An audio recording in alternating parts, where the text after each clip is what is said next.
Each day of our lives, we communicate. We communicate to our parents, friends, relatives, and to those people around us. And that's what we are talking about communication. But first, we gotta define what is communication. Communication comes from Latin words. First is con, which means with. Second is munus, which means a business. Third is communis, which means common. And fourth is communico, which means to confer. It is therefore defined as the process of accomplishing a goal with a business to confer or with one another. Communication is the process of which we talk or we socialize to a person, and it is a two-way process wherein we exchange ideas, thoughts, and the things that we have in our mind. There are two types of communication, that is verbal and non-verbal communication.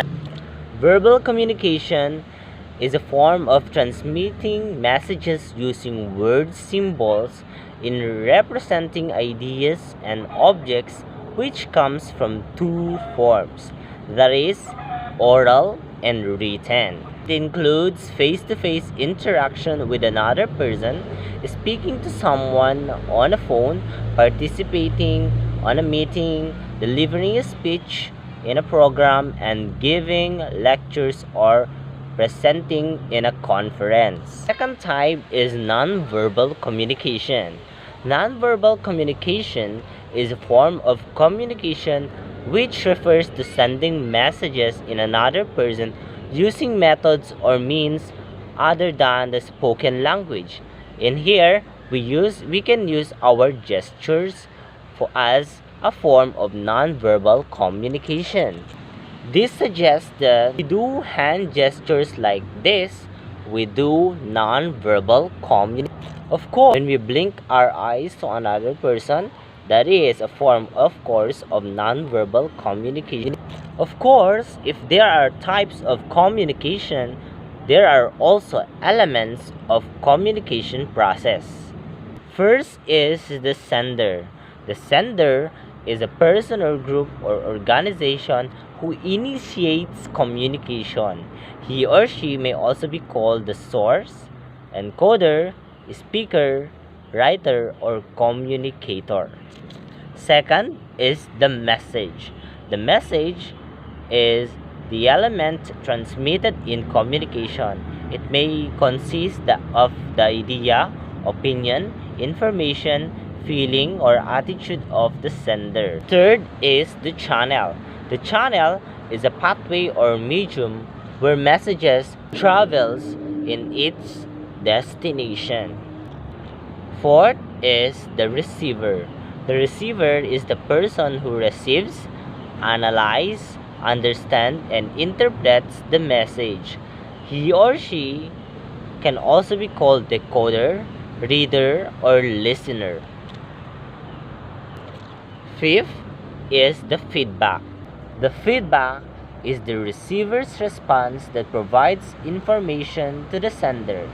It is the return response in which the receiver provides both verbal and nonverbal signals to show whether the message is understood or not. The sixth one is the adjustment. It is done if the message is distorted or is not clearly understood by the receiver. The feedback provides the sender to adjust her or his message or send the same message but adjust his or her means of transmission or language to get better response or a positive feedback. Last is the noise.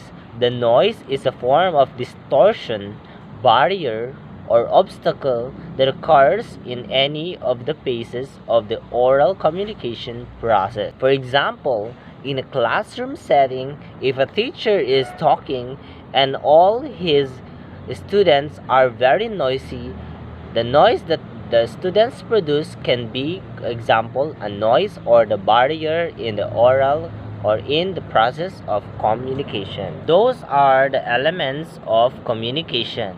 First, the sender, the message, the channel, the receiver, the feedback, the adjustment, and the noise. I hope we have learned something today, and that's all about the basics of communication. Take note that the end goal of communication is understanding. Without understanding, its goal is being distorted. That would be all about today. And please send your loving message to those people that surrounds you. Continue to communicate and socialize to each other. Goodbye. Have a nice day.